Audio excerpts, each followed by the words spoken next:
Dance for me, dance for me, dance for me, oh, oh. I never seen anybody do the things you do before. They say, dance for me, dance for me, dance for me, oh, oh.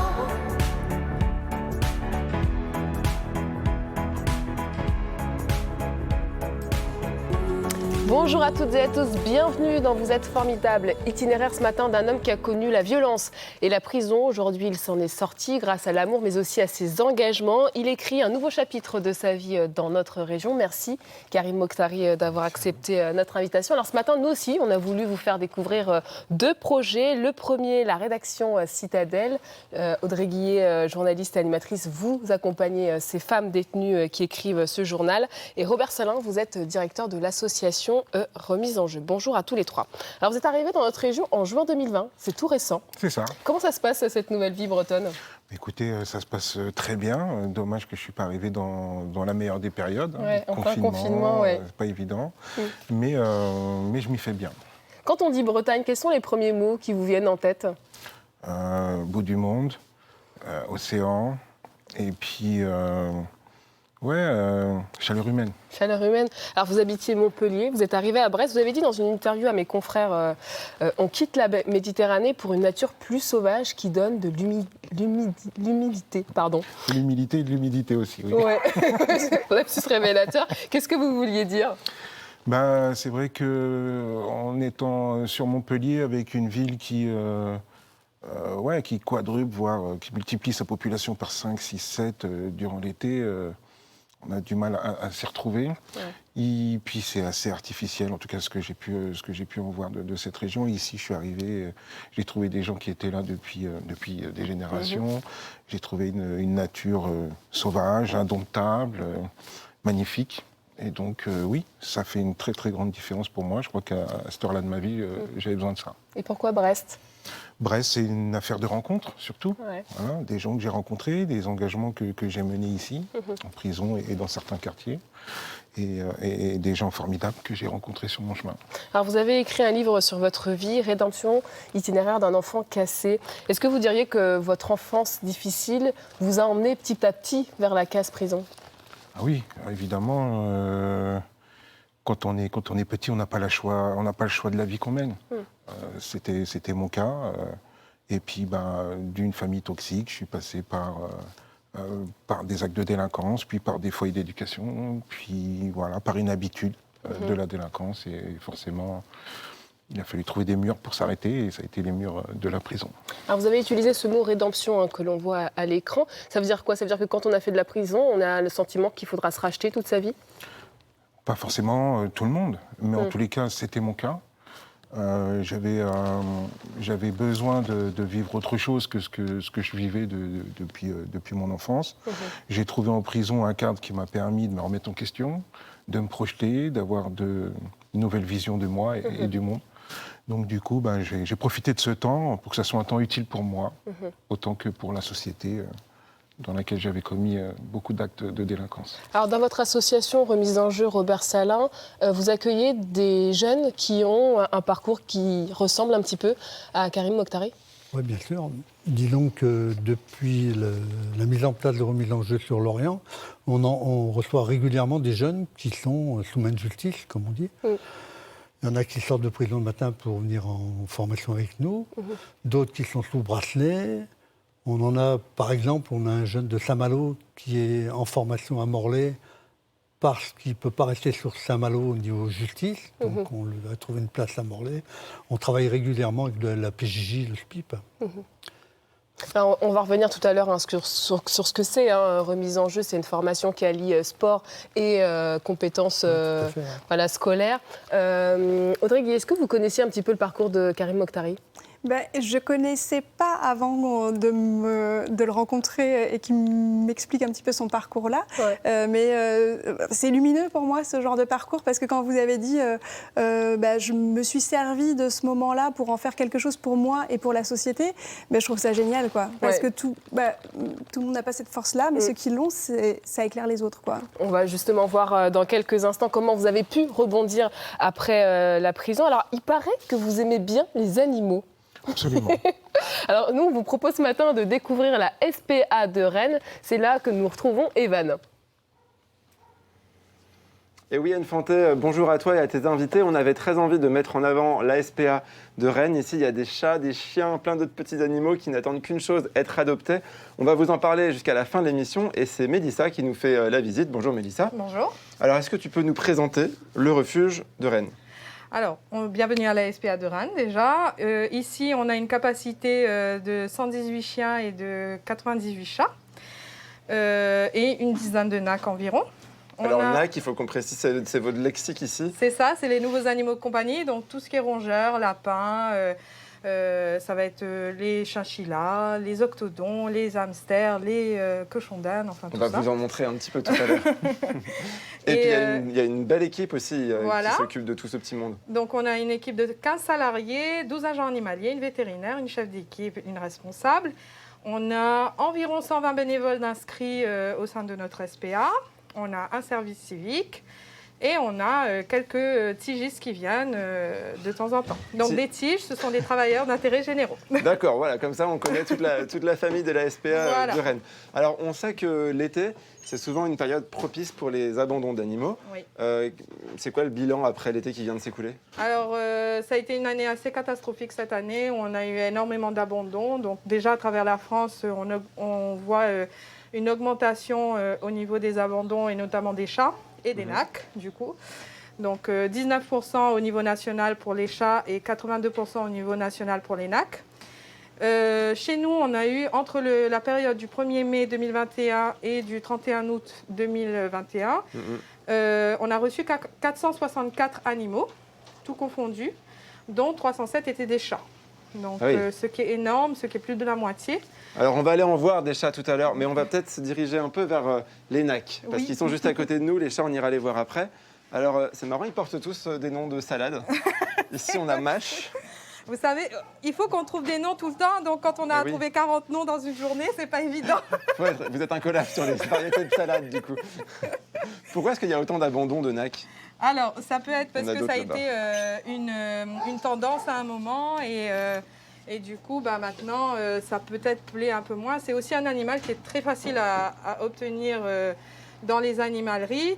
Et puis après, on voit que les gens, peut-être, ils réalisent que c'est du boulot, c'est du travail quand même, malgré que ce soit un NAC, et ils n'en veulent plus, quoi. Je ne sais pas si Fabrice peut vous présenter. On a qui ? On a Roquette et Batavia. Oh, coucou. Et alors, tout à l'heure, on parlait des chats. Pourquoi est-ce qu'il y a autant de chats cette année ? Vous avez réussi à identifier la cause ? Alors oui, on pense que c'est dû au confinement de l'année dernière. Comme on a été tous confinés, qu'on ne pouvait pas réaliser nos campagnes de stérilisation, du coup, ça a fait qu'il y a eu beaucoup de naissances. Et ces mêmes chatons, aujourd'hui, ont fait des petits qu'on a récupérés, du coup, à l'été, quoi. D'où l'important de stériliser ces chats. Voilà. On ne le dira jamais assez. Toujours au particulier, il faut toujours stériliser les animaux, mais c'est aussi important au niveau des mairies, des collectivités, de faire la stérilisation des chats libres. Donc, et ça évite la prolifération, justement. Bon, en tout cas, on va se retrouver dans quelques instants puisqu'on va vous présenter Bruce Lee. Et oui, il y a des stars dans cette émission. On ne vous en dit pas plus. S'il arrive, je vois son jet se poser. À tout à l'heure. À tout à l'heure, Evan. Karim Mokhtar, on va revenir sur votre parcours. 7 ans de détention, plus de 10 établissements pénitentiaires. Qu'est-ce qu'on mesure quand on est privé de sa liberté ? On mesure l'importance de ce qu'est la liberté, en vérité. Je pense que j'en avais pas conscience avant qu'on me la contraigne. Vraiment. Quand on est libre, on ne se rend pas vraiment compte de la chance qu'on a d'aller, de venir, de faire ce qu'on veut. Donc d'abord, de voir la chance que c'était. Ensuite, on mesure aussi sa faute et ses conséquences pour soi, pour les victimes, pour la société. Et donc tout ça, oui, c'est ça qui rend le temps plus lourd, qui rend cette atmosphère très, très, très, très forte aussi. Et on refait le fil de toute sa vie ? C'est ça. Régulièrement. Via l'enfermement. C'est l'enfermement qui vous contraint à ça, parce que 9 mètres carrés, on en fait vite le tour. Et puis, rapidement, pour moi, en tout cas, la seule chose que j'avais mal regardée dans ces 9 mètres carrés, il me semble que c'était moi. Alors Edregui, vous aussi, vous rencontrez des femmes détenues dans le cadre de ce magazine féminin Citadelle. Est-ce que les conditions de vie dans la prison, l'état psychologique, c'est des choses qui reviennent souvent dans vos échanges ? Ouais, dans les échanges et dans les articles, en fait, c'est des choses dont elles ont envie de parler. Elles parlent, oui, de leurs cellules, elles parlent de leur travail, elles parlent de leurs relations empêchées avec leur famille, avec leurs enfants. Oui, c'est pour ça que le temps du magazine, c'est une bouffée d'air parce que c'est du mouvement. Elles peuvent côtoyer et interviewer des personnes du dehors. Tout d'un coup, c'est comme si je suis dans une maison où il n'y a pas de porte, mais je peux ouvrir la fenêtre. Et vous connaissiez ce magazine Citadelle, Karim ? Très récemment. Ouais. Et vous, quand vous étiez en prison, est-ce que vous avez participé à des activités un petit peu qui sortaient J'ai participé à beaucoup d'activités, en fait, Ouais. dès lors que j'ai compris que pour sortir de ma cellule, il s'agissait aussi de s'inscrire aux activités, aux animations, à tout ce qui était proposé. Oui, j'ai participé notamment à des ateliers d'une association qui a été dissoute malheureusement récemment, qui s'appelait donc le GENEPI. C'était ces étudiants qui intervenaient en milieu carcéral et avec lesquels j'ai beaucoup travaillé, avec lesquels j'ai beaucoup passé du temps à réfléchir, à faire d'autres choses. Que de vivre l'enfermement purement. Alors, il y a 3 rencontres qui vont bouleverser votre détention. Vous bousculez aussi, en quelque sorte, qui sont ces 3 personnes que vous appelez ces belles rencontres. Oui, bien sûr, en un peu plus de 6 ans de détention, j'ai rencontré beaucoup de personnes. Oui. Mais pour celles qui ont été les plus impactantes, ça a été ces 3 personnes, effectivement. Donc, un détenu de très très longue peine que j'ai rencontré en prison et qui m'a fait prendre conscience du temps, et de l'importance du temps qui passe, et à quel point je pouvais profiter de ce temps, moi, pour me réparer, tout simplement, reprendre mes études, réfléchir à un projet de réinsertion réaliste. J'ai rencontré aussi, parce que quand on est en prison, en tout cas pour une longue peine, ça a été mon cas, on a besoin d'espoir, on a besoin de se dire qu'un jour on pourra ressortir, qu'un jour on pourra être accepté par les gens de l'extérieur, et qu'un jour on aura aussi les moyens de ne jamais revenir, en tout cas dans les mêmes conditions. Alors l'espoir, pour moi, ça faisait le lien avec le spirituel, j'avais besoin de ça, et j'ai rencontré un aumônier catholique, qui m'a fait prendre conscience, en fait, que j'avais encore le pouvoir de m'emparer de ce temps et d'en faire quelque chose. Et qui m'a amené donc une philosophie, un spirituel que je ne possédais pas avant ça. Et puis la dernière rencontre, et pas des moindres, puisqu'il s'agit d'une femme, cette femme que j'ai rencontrée par correspondance, avec qui j'ai entretenu une relation épistolaire sur les 4 dernières années de ma détention, et qui est aujourd'hui mon épouse depuis 20 ans, avec qui nous avons 2 magnifiques filles que je salue aujourd'hui, Rania, Rabia et mon épouse Ilkay. Voilà, donc cette femme a beaucoup compté pour moi. Je pense qu'elle m'a sauvé la vie, il me semble, dans mes murs.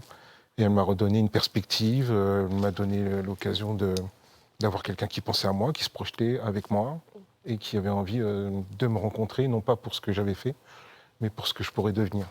Et l'amour, c'est un sujet qu'elles abordent beaucoup dans la rédaction de Citadelle. L'amour, c'est un sujet qui revient souvent, mais contrairement à Karim, malheureusement, les détenues femmes, elles ont beaucoup moins de soutien d'hommes à l'extérieur. Oui. Malheureusement, l'incarcération, parce que peut-être elles trahissent un peu les codes du genre, elles trahissent de ce que doivent être une femme, elles sont souvent lâchées par leur famille, leur conjoint.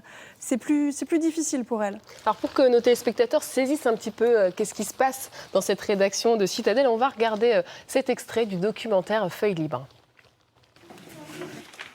Comment on trouve une idée de sujet ? On allume la télé. C'est une idée. Et tu crois qu'ils font quoi les journalistes ? Ils se lisent entre eux, ils se regardent entre eux, c'est comme ça qu'ils trouvent leurs idées. Où est-ce qu'on les cherche, les infos ? Moi, c'est Internet, mais comme on n'a pas Internet, c'est toi. Voilà. Ensuite, la deuxième façon de récolter des infos, qu'est-ce qui va être le cœur ? Voilà. Vous interviewez des gens. Comment on s'y reprend pour interviewer les gens ? On leur envoie un mail ou Exactement. un courrier et on leur demande si ça ne les dérange pas soit de venir, soit de répondre à nos questions. Parfait. Et puis après, c'est toi qui nous donnes les réponses. Si c'est les interviews par mail ou autrement, on organise une interview téléphonique. Mais vous avez tout en tête. Qui a déjà des idées ? Les girls, Moi, j'aimerais bien faire un portrait de Vincent Etienne, un truc comme ça, là, dans Quotidien. Il fait la rubrique Q comme kiosque, c'est trop marrant. Parce qu'il a un humour un peu particulier, d'où ça lui vient. Tu vas te spécialiser dans les interviews, Jamel Debbouze. Mais moi, je me fais chier ici, il faut que je rigole. Hein. Mais je trouve qu'il y a de moins en moins de sujets funky. En fait, le journal, il est comme on le fait. Donc, si tu veux qu'il soit funky, mais il est funky. Alors toutes ces femmes qui sont là, elles se portent volontaires pour participer à cette rédaction. Quels sont les sujets là, je vois, elles rigolaient un peu. Il y a des sujets aussi légers, malgré tout. Ah oui, c'est vraiment... on part de toutes leurs idées, toutes leurs envies, parce que l'idée, c'est ça. C'est la prison, ça infantilise. Donc nous, c'est de les remettre au cœur de leur action. Donc elles vont parler, elles interviewent des humoristes, elles vont parler parfois de vêtements, on a des pages cuisine, elles vont parler de politique, elles vont parler d'économie. Là, dans le prochain numéro, donc qui sortira sort en décembre. Voilà, qui sortira en décembre, il y a déjà, alors on vient de faire la conférence de rédaction, donc c'est tout nouveau, mais un sujet sur les femmes qui choisissent de ne pas être mères, une envie d'interviewer Guillaume Musso, il va y avoir la projection du film Un triomphe à l'intérieur de la prison et le co-réalisateur qui va être là, il y aura une interview. Ça Et fuse. finalement, ces femmes, elles écrivent des articles, mais ça va plus loin que ça. Ben oui, ça va plus loin que ça, parce que écrire un article, ça veut dire quoi? Déjà, c'est se dire qu'on a des idées, qu'on peut intéresser les autres, qu'on peut rentrer en relation avec les autres. Et comme vous le disiez tout à l'heure, on a le droit de se sentir à égalité à un moment, dans un moment d'interview. On a le droit d'écrire des choses qui vont intéresser.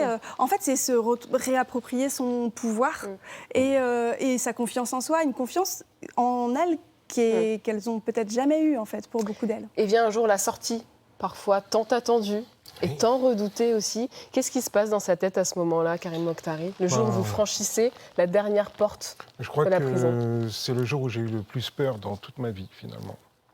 Ouais, parce que quand vous avez passé autant de temps en détention, vous avez vu autant de gens revenir, récidiver, il y a une sorte de peur comme ça qui vient et qui vous dit « et pourquoi pas toi aussi ?» Malgré tout ce qu'on a pu construire, toutes les réflexions qu'on a pu avoir, voilà, il y a quand même ce doute, cette crainte, cette angoisse de se dire est-ce que je vais pouvoir tenir en liberté sans transgresser les règles. Donc ça, c'est très fort. Et puis après, il y a les premiers visages qui apparaissent, des visages familiers, des visages avec qui on a envie de se projeter. Et puis, il faut reprendre confiance. Et il y a un temps d'adaptation qui est long? Oui, écoutez... Ça prend beaucoup de temps. Ça dépend des personnes, mais bon, effectivement, moi, je peux dire que ça fait 20 ans que je suis sorti, et encore aujourd'hui, j'ai encore des stigmates post-carcérales qui persistent. Des odeurs qui me ramènent en prison, un certain nombre de bruits qui reviennent. Voilà, mais le plus gros effet, c'est vrai que c'est les premiers mois qui sont très, très compliqués. Allez, on marque une pause pour aller retrouver Evan qui nous fait découvrir ce matin la SPA de Rennes. Et oui, je vous avais promis à une fantaise de rencontrer Bruce Lee. Et bien, le voilà. Alors évidemment, il vous tourne le dos, il est un peu timide. Mélissa, tu peux nous présenter ce chien qui est trop mignon? Coucou. Alors Bruce Lee, il est arrivé de Fourrière. Il avait été à la base abandonné à la Fourrière parce qu'il avait essayé il avait failli tuer un autre chien. Donc c'est un chien qui n'est pas OK autres animaux du tout, mais c'est un gros pâteau avec l'humain. Donc il est super mignon. C'est un gros nounours qui aime les câlins. Ah oui. Voilà. Il m'a même bavé dessus. Bon, et ça fait longtemps ça fait quelques mois qu'il est là. Ça fait depuis le début d'année, ouais. Et vu qu'il est gros, il n'y a pas grand monde qui vient le voir parce que c'est un chien imposant. C'est pour ça qu'on avait envie de vous le présenter en espérant qu'il trouvera une nouvelle famille. Oui. Alors, on va maintenant parler de la nouvelle campagne de la SPA. Que tu vas nous expliquer en détail parce que tu es la pro et que tu sauras mieux en parler que moi. Donc en fait, notre nouvelle campagne, c'est pour les adoptions. Donc adopter un animal, c'est en sauver deux. Donc le concept est simple, c'est parce que quand on vient adopter un animal en refuge SPA, ça libère une place et du coup, ça permet de faire rentrer un autre. Et du coup, on sauve deux animaux. Parce que les refuges ne sont pas extensibles et il y a beaucoup de chats que vous accueillez. Est-ce que toutes ces campagnes, on en voit de plus en plus des campagnes à la SPA, est-ce qu'elles ont vraiment un impact sur les adoptions? Oui, tout à fait. Alors, on va retrouver plus d'adoptions au moment des campagnes. Donc ça relance un peu les adoptions. Ouais. Et comment ça se passe l'adoption quand on vient ici? On vient, on peut repartir avec un animal dans l'heure qui suit? Alors, le jour même, oui, c'est tout à fait possible. Ça va dépendre de l'animal, en fait, et de la personne, de la famille. Donc, si c'est un animal qui n'a pas de soucis de comportement vraisemblable tout de suite, donc oui. Si c'est un animal qui est un peu plus compliqué et qui aurait besoin de plusieurs visites, alors là, ça va nécessiter plusieurs jours. Et puis vous vous assurez aussi que la famille est bien motivée pour adopter. C'est ça, on va s'assurer, on va poser plein de questions, on fait des adoptions responsables. Donc on va poser toutes les questions pour voir si l'animal va matcher avec la personne. Si ça ne correspond pas, on va essayer de trouver l'animal qui va correspondre à cette famille. Qu'est-ce que tu pourrais dire à quelqu'un qui hésite encore entre prendre un chien ou un chat d'un élevage versus venir en adopter un à la SPA? En venant adopter à la SPA, du coup, on en sauve 2 en prenant un animal. Mais en plus de ça, il faut savoir que nos animaux, ils ont eu un passé difficile. Ils ont une triste vie avant. Et c'est offrir à ces animaux-là une chance d'avoir une vie meilleure et une vie remplie d'amour et de bonheur. Oh, mais comment est-ce qu'on peut ne pas t'offrir une petite vie pleine de bonheur à toi, Bruce Lee? Bon, et alors très rapidement, depuis qu'on est arrivé tout à l'heure, il y a beaucoup de gens qui viennent vous déposer des dons. Alors on en profite pour signaler à toutes celles et ceux qui nous écoutent que vous pouvez venir amener pas mal de choses à la SPA. De quoi vous avez besoin? Alors nous, on aura besoin, là on va préparer l'hiver, donc ça va être beaucoup de couverture. Après, ça va être de la pâtée, ça peut être tout simplement des produits de nettoyage aussi. Ça peut être des jouets pour les chiens, ça peut être des croquettes vétérinaires parce qu'on a des besoins spécifiques. Ça peut être des arbres à chat pour les chats, des jouets pour les chats. Alors justement, les chats, on va aller dans une chatterie, vous présentez pas mal de chats, continuez aussi à parler du refuge. Ah bah Bruce Lee est parti, je voulais vous montrer, il a la taille d'un poney, c'est quand même vachement plus fun un chien qu'un poney. Oui. Bon bah je vais peut-être emmener Bruce Lee sur le plateau. Enfante, peut-être que tu voudras l'adopter, qui sait? Je ne sais pas, à réfléchir. En tout cas, vous avez sauté le pas, hein, vous avez un chien. Oui. Alors, il ne s'appelle pas Bruce Lee, j'espère? Non, il s'appelle Benab. Ouais. Voilà, et c'est un American Staff croisé Dog argentin.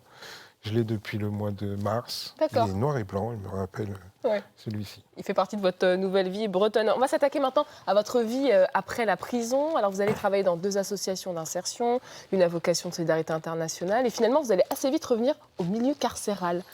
Avec la plateforme d'information Carcépolis, l'association Sans Murs. Quelle est l'ambition à travers ces 2 axes? Carcéropolis, c'est donc cette plateforme d'information multimédia qui doit donner à voir la prison autrement qu'à travers les faits divers présentés dans les différents journaux télévisés. Montrer à monsieur et madame tout le monde que la prison, c'est pas juste des délinquants, des auteurs, c'est surtout des hommes, des femmes et aussi des enfants, puisqu'on incarcère des jeunes de 13 ans en France en prison.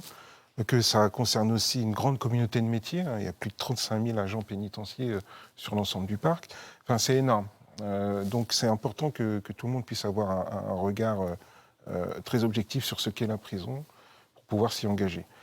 Sans Murs, c'est l'association avec laquelle j'interviens en face-à-face pédagogique avec des groupes de personnes détenues qui sont incarcérées pour des faits de droit commun, et à ce moment-là, c'est des programmes de réinsertion, ou qui soient incarcérés pour des faits relatifs à la radicalisation ou au terrorisme. Et là, c'est des programmes de désistance, donc de la violence, pour prévenir la récidive. Et avec quel type de public vous travaillez en général? C'est souvent des jeunes ou pas? Ça dépend. Dans un groupe, je peux avoir un jeune de 18 ans et une personne de 60 ans. Ça ne pose pas de problème. Et qu'est-ce qui revient souvent dans les échanges? Ce qui revient, c'est une sorte de fatalisme aussi pour certains. Pour ce qui est des jeunes, pensent qu'ils ne s'en sortiront pas parce qu'ils habitent à tel endroit ou parce qu'ils sont issus de telle famille, etc. Pour d'autres, c'est un manque d'espoir. Il y a ça aussi. C'est ça aussi que je trouve très dommageable. C'est que pour certains, ils ont décroché le fait de se dire qu'ils pourront s'en sortir, qu'ils pourront récupérer un pouvoir d'agir. Et ça, c'est important. On voit une petite photo là où vous êtes assis en compagnie de jeunes. C'était où ça? Ça, c'est dans un lycée à Marseille. D'accord. Parce que voilà, j'assure aussi des actions de sensibilisation, de prévention donc, de la délinquance. Et là, c'est plutôt dans un lycée à Marseille, de rencontrer ces jeunes et de leur expliquer qu'effectivement, le passage en prison n'est pas un passage obligé et qu'ils ont la chance d'être scolarisés Et donc, il ne tient qu'à eux de tenir le coup. Alors la jeunesse aussi, elle est au centre de votre action. Robert Salin, on parlait tout à l'heure de remise en jeu. Pour les téléspectateurs qui nous regardent et qui ne connaissent pas ce dispositif, comment ça marche? Disons que remise en jeu, c'est un dispositif qui existe depuis une dizaine d'années en Bretagne. 2011, le principe, c'est d'utiliser l'intérêt du jeune pour le foot, pour le remobiliser en vue de construire un projet professionnel. Voilà. Donc la journée est répartie avec des activités très sportives, le foot, et puis des activités en fait, plus on n'a scolaires. rien inventé, c'est un mi-temps pédagogique, c'est-à-dire qu'il y a la partie remise à niveau, travail du projet professionnel, et la partie sportive. C'est-à-dire on a choisi le foot parce que l'impact du foot est très important chez les jeunes, donc on aurait très bien pu choisir un autre sport, il n'y a pas de souci, mais pour avoir le maximum de jeunes concernés, on a choisi le foot. Et qu'est-ce que ça apporte, cette dimension sportive, finalement? Qu'est-ce que ça change? Ça change, disons, pour moi, le sport devrait être au centre de l'éducation. Je trouve que c'est, en ce moment, Vous parlez en tant qu'ancien footballeur professionnel aussi, j'imagine? Non, mais même, dans le sport, vous avez tout. Dans le sport, vous avez le travail physique. Les jeunes qui sont chez nous s'entraînent 2 heures par jour. Ils progressent forcément en endurance, en force, en vitesse. Ils seront mieux dans leur peau. Sur le plan psychomoteur, ils travaillent en permanence la coordination, l'équilibre, la structuration dans le temps, dans l'espace. Et les éléments collectifs du foot, c'est-à-dire que c'est comme au travail. Au foot, on dépend des autres, comme au boulot. Donc tout ce qu'on fait dans le foot est transférable dans le monde du travail. Et le plus important, j'en parle souvent, c'est que la gestion de la frustration. C'est-à-dire que quand vous faites du foot, la majorité des jeunes qui sont chez nous, leur gros problème, c'est qu'ils ne savent pas gérer la frustration et les émotions. C'est pour ça qu'ils se retrouvent dans la situation de monsieur. Et nous, quand vous faites du foot tous les jours, si vous voulez continuer à faire du foot, vous êtes bien obligé de gérer la frustration parce que vous êtes frustré en permanence. Vous êtes frustré parce que votre copain a raté un but tout fait qui vous fait perdre. Vous êtes frustré parce que vous ratez quelque chose. Ça n'arrête pas. Donc, à force de gérer la frustration, vous arrivez à la gérer dans la vie de tous les jours et dans le monde du travail. Et qu'est-ce qui vous inspire ce projet, Karim Mokhtari?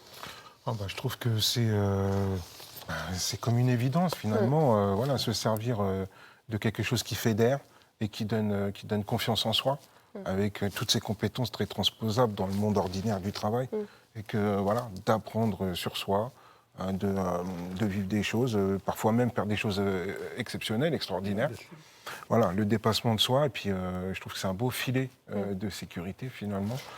Et il parlait tout à l'heure de la frustration et de la colère, c'est des choses qui reviennent vraiment fondamentalement dans ces échanges? Oui, de toute façon, ça revient tellement que j'ai dû carrément créer des modules qui sont complètement consacrés à la gestion des émotions et plus particulièrement celle de la colère, parce que c'est celle qui bien souvent engendre la violence, qui les fait passer parfois bien souvent à l'acte. Et d'ailleurs, parmi ces jeunes, il n'y a pas que des garçons. Vous accueillez aussi des filles.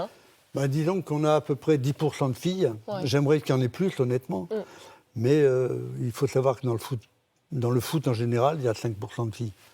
Donc on n'est pas trop en retard. Mais j'aurais voulu revenir à ce que avait dit monsieur tout à l'heure, par rapport à... pour moi, ce qui est très important, c'est que les jeunes qui rentrent à remise en jeu, c'est un nouveau départ. C'est-à-dire tout ce qu'ils ont fait avant, je ne m'en occupe pas. Et on a en particulier des jeunes qui sont sous main de justice, comme on dit. Et moi, je ne veux même pas savoir ce qui s'est passé avant. C'est ce que je leur dis au départ. Vous repartez à zéro, et puis on va essayer d'avancer.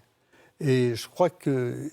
Et en plus, ce qui est important, c'est que le groupe, par lui-même, intègre très facilement ces jeunes-là. Nous, depuis 12 ans à Lorient, on n'a jamais eu un problème par rapport à ce problème-là. Je pense que c'est hyper important la tolérance, c'est ça, quoi. Ça s'apprend, la tolérance. Et on n'a pas tous eu la chance d'avoir une famille construite. On fait avec le bagage qu'on a aussi. Est-ce que ça peut être une idée de sujet pour le magazine Citadel. Ça pourrait. Ouais, carrément. Ouais. Le foot les intéresse en plus, le Ouais. sport les intéresse. Ouais. Et puis voilà, faire équipe, ça leur parle, se dépasser, c'est la même. Et se servir de l'écriture pour canaliser la colère, c'est exactement la même chose Ça que fait dans le partie foot en fait. aussi du jeu, ouais. Nous, on fait attention. Enfin, ce qui est important à Citadel, c'est qu'elles n'écrivent pas forcément sur leur vie, mais qu'elles se mettent à une autre posture que celle, la place de journaliste pour regarder le monde. Mais pour ça, on a besoin de canaliser aussi leur vécu, leur colère dans des petits textes qu'on appelle des vécus, où là, elles déposent leur colère, leur indignation, leurs sentiments, et ensuite, elles peuvent être à une autre place et regarder le monde d'un autre œil. Il y a le foot, écrire, et puis vous avez fait aussi un jeu. Parce que la suite logique de Carcéropolis, la plateforme, c'est aussi aujourd'hui un jeu. Oui, c'est un jeu, pas à destination du grand public, mais plutôt à destination des professionnels de la réinsertion. Un jeu qui travaille autour des conséquences faites aux victimes, du comportement en détention, des efforts de réinsertion et de comment prévenir la récidive. Voilà, c'est un jeu qui doit pouvoir traiter des sujets forts de manière légère et ludique. Allez, on part retrouver pour la dernière fois Evan, direction la SPA de Rennes, qui est en bonne compagnie féline cet après-midi, ce matin. Et oui, maintenant, on est dans la chatterie de la SPA de Rennes, après avoir laissé Bruce Lee rentrer dans sa maison. Alors, c'est une chatterie un peu particulière, Mélissa, tu peux nous expliquer? Oui, alors là, on est dans la chatterie FIV, donc les chats qui sont positifs au sida du chat. Donc, Et ça, c'est une maladie, c'est pas contagieux pour l'homme. c'est absolument pas contagieux pour l'homme, par contre, c'est contagieux aux autres chats.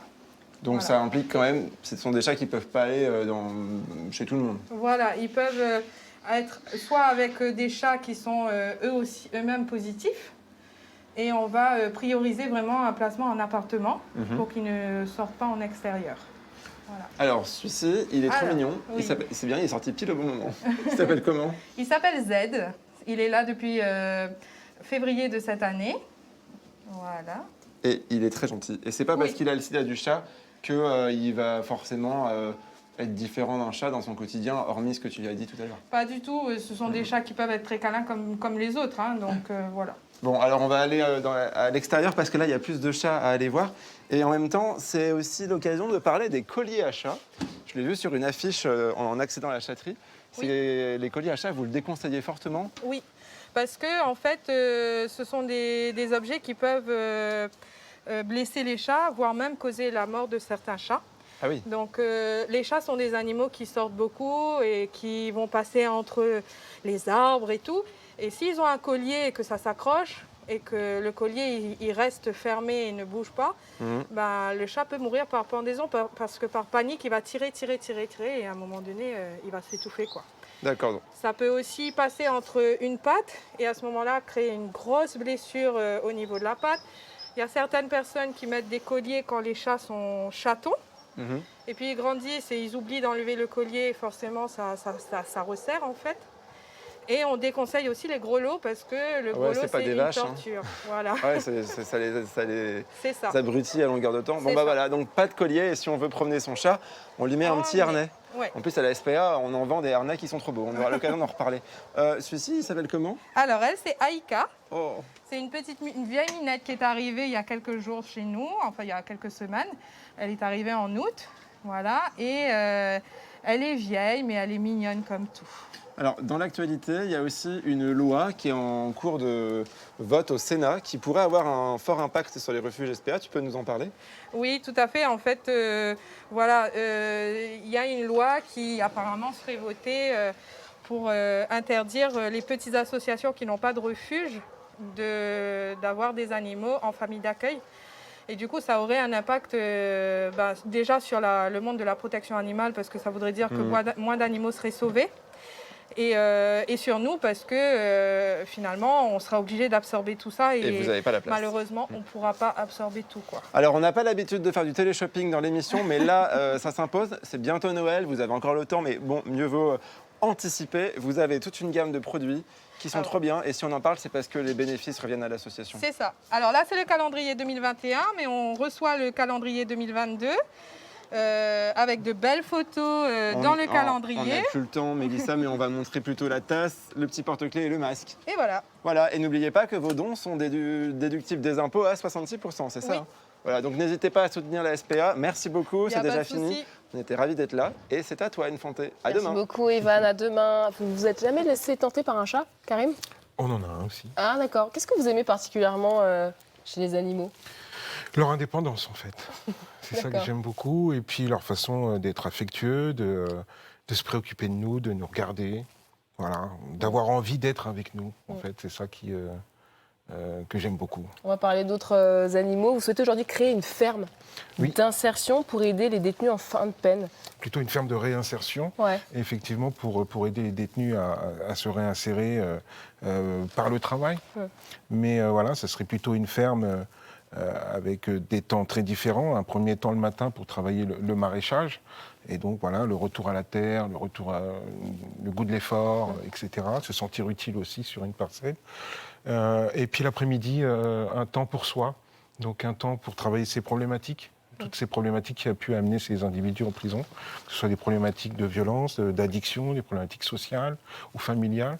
Voilà, que ce soit un dernier filet de sécurité avant la sortie, parce qu'on s'est rendu compte que beaucoup, un peu plus de 60% des personnes qui sortent de prison récidivent dans les 5 ans qui suivent leur libération, faute de projets de réinsertion réalistes et réalisables.